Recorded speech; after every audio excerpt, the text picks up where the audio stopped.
ಬೇಲಿಯೇ ಎದ್ದು ಹೊಲ ಮೇಯುವ ಕೃತ್ಯ ದಕ್ಷಿಣ ಕನ್ನಡ ಜಿಲ್ಲೆಯ ಮೂಡುಬಿದಿರೆಯಲ್ಲೇ ನಡೆದಿದೆ.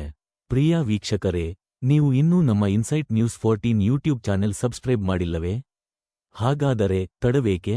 ಕೂಡಲೇ ಸಬ್ಸ್ಕ್ರೈಬ್ ಮಾಡಿಕೊಳ್ಳಿ. ನಮಸ್ಕಾರ. Moodbidri inspector suspend. ಹೌದು, ದಕ್ಷಿಣ ಕನ್ನಡ ಜಿಲ್ಲೆಯ ಮೂಡಬಿದ್ರೆ ಪೊಲೀಸ್ ಠಾಣೆಯ ಇನ್ಸ್ಪೆಕ್ಟರ್ ಸಂದೇಶ್ ಬಿಜಿ ಅವರ ವಿರುದ್ಧ ಕೇಳಿಬಂದಿದ್ದ ಗಂಭೀರ ಲೈಂಗಿಕ ಕಿರುಕುಳದ ಆರೋಪ ಇದೀಗ ಅವರ ಅಮಾನತಿನಲ್ಲಿ ಅಂತ್ಯಗೊಂಡಿದೆ. ಮಂಗಳೂರು ನಗರ ಪೊಲೀಸ್ ಕಮಿಷನರ್ ಸುಧೀರ್ ಕುಮಾರ್ ರೆಡ್ಡಿ ಅವರು ಈ ಆದೇಶ ಹೊರಡಿಸಿದ್ದಾರೆ. ಸುಮಾರು 2 ವರ್ಷಗಳ ಹಿಂದೆ ಬಂಧಿತನಾಗಿದ್ದ ವ್ಯಕ್ತಿಯೊಬ್ಬನನ್ನು ಬಿಡುಗಡೆ ಮಾಡಲು ಇನ್ಸ್ಪೆಕ್ಟರ್ ಸಂದೇಶ್ ಅವರು ಆತನ ಪತ್ನಿಯ ಬಳಿ 25 ಲಕ್ಷ ರೂಪಾಯಿ ಹಣ ಮತ್ತು ಲೈಂಗಿಕ ಸುಖಕ್ಕೆ ಬೇಡಿಕೆ ಇಟ್ಟಿದ್ದರು ಎಂಬ ಗಂಭೀರ ಆರೋಪ ಕೇಳಿಬಂದಿದೆ. ಅಷ್ಟೇ ಅಲ್ಲದೆ, ಮಾತು ಕೇಳದಿದ್ದರೆ ಪತಿಯನ್ನು ರೌಡಿ ಶೀಟರ್ ಪಟ್ಟಿಗೆ ಸೇರಿಸುವುದಾಗಿ ಬೆದರಿಕೆ ಹಾಕಿದ್ದರು ಎಂದು ಸಂತ್ರಸ್ತೆ ದೂರಿದ್ದಾರೆ. ಅವರು ಈ ಪೋಸ್ಟಿಗೆ ಬರಬೇಕಾದ್ರೆ, ಅಂದ್ರೆ ಅವರು ಇನ್ಸ್ಪೆಕ್ಟರ್ ಆಗಬೇಕಾದ್ರೆ ಅವರು ಹೋಮ್ ಮಿನಿಸ್ಟ್ರಿಗೆ 50 lakhs ಕೊಟ್ಟು ಅವರು ಈ ಪೋಸ್ಟಿಗೆ ಬಂದಿದ್ದಾರೆ. ಸೊ ನನಗೆ ಅವರು ಆಪ್ಷನ್ ಕೊಟ್ಟಿದ್ದಾರೆ, ನೀನು ನನಗೆ 25 lakhs ಕೊಡು, ಇಲ್ಲ ನೀನು ನನ್ನ ಜೊತೆ ಮಲಗು. ಈ 2 ಆಪ್ಷನಲ್ಲಿ ಯಾವುದಾದ್ರೂ ಒಂದಕ್ಕೆ ಒಪ್ಪು. ಹಾಗಾಗಿ ಆವಾಗ ನಿನ್ನ ಗಂಡನ ನಾನು ಬಿಡ್ತೀನಿ, ಇಲ್ಲಾಂದರೆ ಅವ್ರ ಮೇಲೆ ರೌಡಿ ಶೂಟರ್ ಹಾಕ್ತೀನಿ ಅಂತೇಳಿ ಬೆದರಿಸಿದ್ದಾರೆ, ತುಂಬಾ ಬೆದರಿಸಿದ್ದಾರೆ. ನಾನು ಅವಿತಾ ಅಂಥೇಳಿ, ನನಗೆ ಲಾಸ್ಟ್ ಆಗಸ್ಟ್ 18 ನಂತರದಿಂದ ತುಂಬ ಸಂದೇಶ್ ಪಿ ಜಿ ಅನ್ನೋರು police inspector, Moodbidri police inspector ಅವರು ತುಂಬ ಹೆರೆಸ್ ಮಾಡ್ತಾಯಿದ್ದಾರೆ. ನನ್ನ ಗಂಡನನ್ನು ಫ್ಯಾಮಿಲಿ ಡಿಸ್ಪ್ಯೂಟ್ ಇಶ್ಯೂಸ್ ಮೇಲೆ ರಿಪೋರ್ಟ್ ಹಾಕೋದಕ್ಕೋಸ್ಕರ ಅವರ ಡ್ರೈವರ್ ಆದ ಅಕ್ಬರನ್ನು ಕಳಿಸಿ, ನೀನು ಬಂದು ನನ್ನ ಜೊತೆ IBಯಲ್ಲಿ ಮಲ್ಕೋಬೇಕು, ಹಾಗಾದರೆ ಮಾತ್ರ ನಿನ್ನ ಗಂಡನ ರಿಪೋರ್ಟ್ ಹಾಕ್ತೀನಿ ಅಂತ ಹೇಳಿ ಆ ಥರ ಹೆರೆಸ್ ಕೊಟ್ಟು, ನಾನು ಅದಕ್ಕೆ ಒಪ್ಪದೇ ಇದ್ದಾಗ ಅವನು ಮತ್ತೆ ನನ್ನ ಯಜಮಾನ್ರ ಮೇಲೆ ಒಂದು ಫೇಕ್ ಕಂಪ್ಲೇಂಟ್ ಕೊಡಿಸಿ, ಫ್ಯಾಮಿಲಿಯವರಿಂದಲೇ ಒಂದು ಫೇಕ್ ಕಂಪ್ಲೇಂಟ್ ಕೊಡಿಸಿ ಅರೆಸ್ಟ್ ಮಾಡಿಸಿದ್ದಾರೆ. ಅದಾದ ನಂತರ ಈ ಸ್ಟ್ರೆಸ್ಸಿಂದಾಗಿ ಹಸ್ಬೆಂಡಿಗೆ ಹಾರ್ಟ್ ಅಟ್ಯಾಕ್ ಬೇರೆ ಆಯಿತು.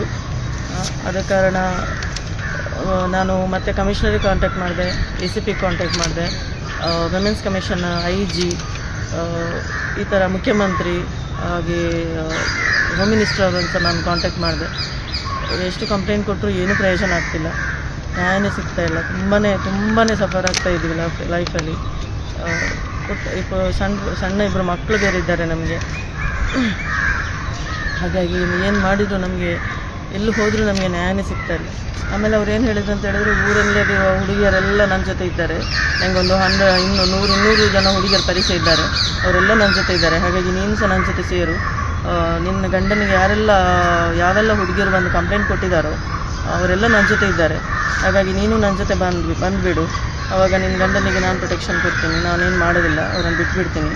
ಆ ಥರ ಎಲ್ಲ ಅರೆಸ್ಟ್ ಮಾಡ್ತಾರೆ. ಆಮೇಲೆ ಇನ್ನೊಂದು ವಿಚಾರ ಅಂತ ಹೇಳಿದ್ರೆ, ಯಾರೋ 3-4 ಜನ ರೌಡಿ ಡ್ರಗ್ ಪೆಡ್ಲರ್ ಇದ್ದಾರೆ, ಅವ್ರ ಹತ್ರ ಹೇಳಿಸಿ ನಿನ್ನ ಮರ್ಯಾದೆಯೆಲ್ಲ ತೆಗಿತೀನಿ, ಊರಲ್ಲೆಲ್ಲ ಹೆಸರು ಹಾಳು ಮಾಡ್ತೀನಿ ಅಂತೇಳಿ ತುಂಬ ಹೆರಾಸ್ ಮಾಡ್ತಿದ್ದಾರೆ ನಮ್ಮನ್ನು.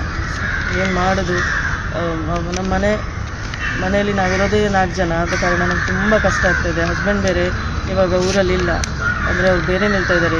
ಇವರ ಕಿರಿಕಿರಿಂದಾಗಿ ಅವ್ರಿಗೆ ಮನೇಲಿ ನಿಲ್ಲೋಕ್ಕೂ ಆಗ್ತಿಲ್ಲ, ತುಂಬ ಕಷ್ಟ ಆಗ್ಬಿಡ್ತಿದ್ದಾರೆ ನಮಗೆ. ಕೇಳಿದಿರಾ ವೀಕ್ಷಕರೇ?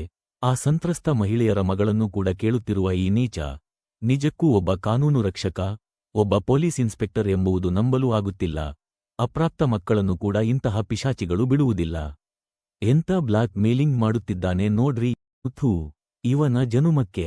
ನಾವೆಲ್ಲ ಎಪ್ಸ್ಟೀನ್ ಫೈಲ್ಸ್ ಬಗ್ಗೆ ಕೇಳಿ ಆಶ್ಚರ್ಯಪಟ್ಟಿದ್ದು ಹೌದು, ಆದರೆ ಇದೇನ್ರಿ, ನಿಜಕ್ಕೂ ಇದರಲ್ಲಿ ಜನಸಾಮಾನ್ಯರು ಬಹಳಷ್ಟು ಪಾಠ ಕಲಿಯಬೇಕಾಗಿದೆ. ದೂರು ನೀಡುವ ಧೈರ್ಯ ಒಬ್ಬ ಸಂತ್ರಸ್ತೆ ಮಾಡದೇ ಇರ್ತಿದ್ರೆ ಇನ್ನೆಷ್ಟು ಮಹಿಳೆಯರು, ಅಪ್ರಾಪ್ತೆಯರು, ಕಂದಮ್ಮಗಳು ಇಂತಹ ರಾಕ್ಷಸರಿಗೆ ಬಲಿಯಾಗುತ್ತಿದ್ದಾರೋ ಗೊತ್ತಿಲ್ಲ. ಪಾರದರ್ಶಕ ತನಿಖೆಯಾಗಿ ಈ ಪ್ರಕರಣಗಳ ಸತ್ಯಾಸತ್ಯತೆ ಹೊರಬರಲಿ, ದೌರ್ಜನ್ಯಕ್ಕೊಳಗಾದವರಿಗೆ ನ್ಯಾಯ ಸಿಗಲಿ ಎಂದು ಇನ್ಸೈಟ್ ನ್ಯೂಸ್ 14 ಆಶಯ. ಪ್ರಕರಣದಲ್ಲಿ ಮುಖ್ಯವಾಗಿ ಸುಮತಿ ನಾಯಕ್ ಎಂಬುವವರು ಮುಖ್ಯಮಂತ್ರಿಗಳು ಹಾಗೂ ರಾಜ್ಯ ಮಹಿಳಾ ಆಯೋಗಕ್ಕೆ ದೂರು ನೀಡಿದ್ದಾರೆ. ಅವಿತಾ ಮಿನೇಜಸ್ ಎಂಬುವವರ ಹೆಸರು ಕೂಡ ದೂರಿನಲ್ಲಿ ಕೇಳಿಬರುತ್ತಿದೆ ಎಂದು ಮೂಲಗಳು ತಿಳಿಸಿವೆ. ಇದು ಒಂದು ಪ್ರಕರಣವಾದರೆ, ಇದರ ಬೆನ್ನಲ್ಲೇ ಲೈಂಗಿಕ ದೌರ್ಜನ್ಯದ ಹಲವು ಆರೋಪಗಳು ಬೆಳಕಿಗೆ ಬಂದಿದ್ದು, ಕೆಲ ಸಂತ್ರಸ್ತೆಯರು ಮಾಧ್ಯಮದ ಮುಂದೆ ಬಂದು ತನ್ನ ಅಳಲನ್ನು ತೋಡಿಕೊಂಡಿದ್ದಾರೆ. ದುರುಪಯೋಗ ಮಾಡ್ತಿದ್ದಾರೆ. ಯಾರಾದ್ರೂ ಅವ್ರಿಗೆ ಏನಂತ ಕೇಳಿದ್ರೆ ಅವ್ರ ಮೇಲೆ ಹಗೆ ಸಾಧಿಸಿಕೊಂಡು 1-2 ಕೇಸ್ ಹಾಕ್ತಾರೆ. 20 ಲಕ್ಷ ಅವನಿಗೆ ದುಡ್ಡು ಕೊಟ್ಟಿದ್ದಾರೆ, ಅವರನ್ನು ಬೆಡ್ರೂಮ್ ಕರೆದು ಮಲಗಿಸಿ ಊಟ ತಿಂಡಿ ಕೊಟ್ಟು ಅವರಿಂದ ಹಣ ಇಸ್ಕೊಂಡು ಕಡೆಗೆ ಆ ಹೆಣ್ಣು ಮಕ್ಕಳಿಗೆ 3 ಗಂಟೆ ರಾತ್ರಿ ಅವ್ರ ಮನೆಗೆ ಹೋಗಿ ನುಗ್ಗಿದ್ದಾರೆ. ಇನ್ಸ್ಪೆಕ್ಟರ್ ಸಂದೇಶರು ಮೂಲತಃ ಅವರು ಕೇರಳದವರು, ಶೃಂಗೇರಿಗೆ ಹೋಗಿ ವರ್ಗ ಆಗಿದವರು. ಬಟ್ ಅವ್ರು ಮೂಡುಬಿದ್ರೆಯಲ್ಲಿ ಸೆಟ್ಲ್ ಆಗಿ ಮೂಡುಬಿದ್ರೆ ಜನರನ್ನು ತಿಂತಿದ್ದಾರೆ. ಅವರನ್ನು ಇಮಿಡಿಯೇಟ್ಲಿ ಅವರ ಮೊಬೈಲ್ ಅನ್ನು ಚೆಕ್ ಮಾಡ್ಬೇಕು. ಇನ್ನೊಂದೇನಂದ್ರೆ 1 ವರ್ಷದಿಂದ Moodbidri police station CC camera check ಮಾಡ್ಬೇಕು. ಇದ್ದು ಮ್ಯೂಟ್ ಇದ್ದು ಆಡಿಯೋ ವಿಡಿಯೋ ಎಲ್ಲ ಚೆಕ್ ಮಾಡ್ಬೇಕು ಮೂಡುಬಿದ್ರೆ ಸ್ಟೇಷನ್. ಇದು ಅವಾಗ ಗೊತ್ತಾಗುತ್ತೆ ಯಾಕೆ ಸರ್ ನಮ್ಗೆ.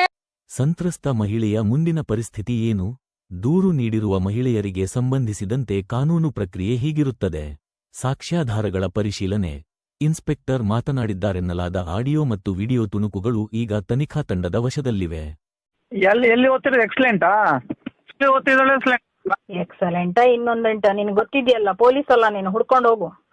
ಮಗಳು ಎಲ್ಲಿ ಓದ್ತಿದ್ದಾಳೆ? ಅವಳ ಅಮ್ಮ ಓದ್ಲಿ, ನೀನ್ ಹೋಗು. ನೋಡು, ನೀನ್ ಒಟ್ಟು ಮಾತಾಡ್ಬೇಡ ಸಂದೇಶ್, ಒಟ್ಟು ಮಾತಾಡ್ಬೇಡ. ನನ್ನ ಪೇಷನ್ಸ್ ನ ಟೆಸ್ಟ್ ಮಾಡ್ಬೇಡ. ನೀನ್ ಒಟ್ಟು ಮಾತಾಡ್ಬೇಡ, ನಾನು ಯಾವ್ದ್ರಲ್ಲೂ ಇಲ್ಲ.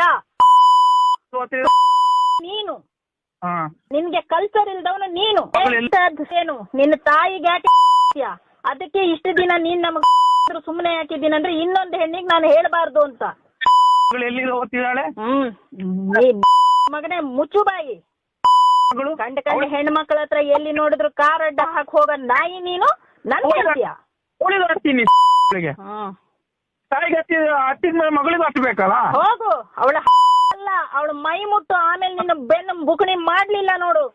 ನಾನು ಈಗ್ಲೇ ಕಮಿಷನರ್ಗೆ ಹೇಳ್ತೀನಿ, ಇದನ್ನೆಲ್ಲ ಕಳಿಸ್ತೀನಿ ನಾನು. ಯಾಕೆಂದ್ರೆ ಇನ್ನು ಬಿಡಲ್ಲ. ಇಷ್ಟು ದಿನ ನಾನು ನಿನ್ನ ಬಿಟ್ಟೆ ಯಾಕೆ ಅಂದ್ರೆ 8 ವರ್ಷ ನಿನ್ ಜೊತೆಗೆ ನಾನು ಲೈಫ್ ಕಳ್ದಿದ್ದೀನಿ. ನನ್ನಿಂದ ಸಂದೇಶ್ ಲೈಫ್ ಹಾಳಾಗ್ಬಾರ್ದು ಅಂತ ನಾನು ಎಲ್ಲ ಡೀಟೇಲ್ ಕೊಡ್ತೀನಿ. ಏನ್ ಬೇಕಾದ್ರೂ ಮಾಡ್ತೀನಿ. ನೀನು ನನ್ನ ಮಗಳ ತಂಟೆಗೆ ಬರ್ತೀಯಲ್ಲ, it is the final Sandesh. ಬರ್ದಿಟ್ಕೋ ನೀನು. ನಿನ್ನ ನಾನು ಸುಧಾರಿಸಿದ್ಯಾಕೆ ಅಂದ್ರೆ ನಾನ್ ಲೈಫ್ ಕಳ್ದಿದ್ದೀನಿ, ನಿನ್ನ ಗಂಡ ಅನ್ಕೊಂಡಿದ್ದೀನಿ ಅಂತ ಸುನೀತಾನ ಹತ್ರ ಹೋಗಿ ಕೇಳು. ನಾನು ನಿನ್ನ ಬಗ್ಗೆ ಏನು ಡೀಟೇಲ್ ಕೊಟ್ಟಿಲ್ಲ. ಯಾಕೆ ಅಂತಂದ್ರೆ ನನ್ಗೆ ಗಂಡ ಅನ್ಸ್ಕೊಂಡಿದ್ದಾನೆ, ಸ್ವಲ್ಪ ದಿನ ಚೆನ್ನಾಗಿರ್ಲಿ ಅವನು, ನಾನು ಅವನ ತಂಟೆಗೆ ಹೋಗ್ಬಾರ್ದಂತ. ಇವು ಸಂತ್ರಸ್ತೆಯ ಪರವಾಗಿ ಪ್ರಬಲ ಸಾಕ್ಷಿಯಾಗಲಿವೆ. ರಾಜ್ಯ ಮಹಿಳಾ ಆಯೋಗದ ಅಧ್ಯಕ್ಷೆ ನಾಗಲಕ್ಷ್ಮಿ ಚೌಧರಿ ಸಂತ್ರಸ್ತೆಗೆ ಭೇಟಿ ಮಾಡಿ ಸಾಂತ್ವನ ಹೇಳಿ ಧೈರ್ಯ ತುಂಬುವ ಕೆಲಸ ಮಾಡಿದ್ದಾರೆ. ರಾಜ್ಯ ಮಹಿಳಾ ಆಯೋಗವು ಈ ಪ್ರಕರಣವನ್ನು ಗಂಭೀರವಾಗಿ ಪರಿಗಣಿಸಿದ್ದು, ದೂರುದಾರ ಮಹಿಳೆಗೆ ಕಾನೂನು ರಕ್ಷಣೆ ಒದಗಿಸುವ ಸಾಧ್ಯತೆಯಿದೆ.